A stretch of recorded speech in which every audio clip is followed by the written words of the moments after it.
Today, Cornelius has his hand on the thrust and will be taking off and landing the plane with paying passengers for the first time. But his two minders can take over if necessary.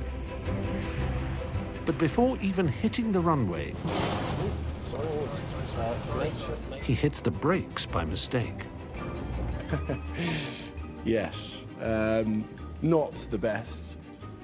It was just a little bit of an embarrassing moment. They're all sat down anyway, the cabin's secured for takeoff, so no one's standing up walking around.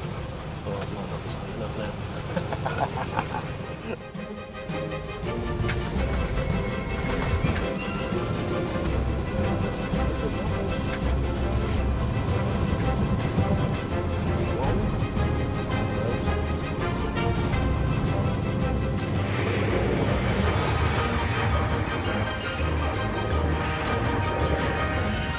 Fantastic feeling, awesome. You know, you really feel the might of the aircraft and you think, gosh, this is real.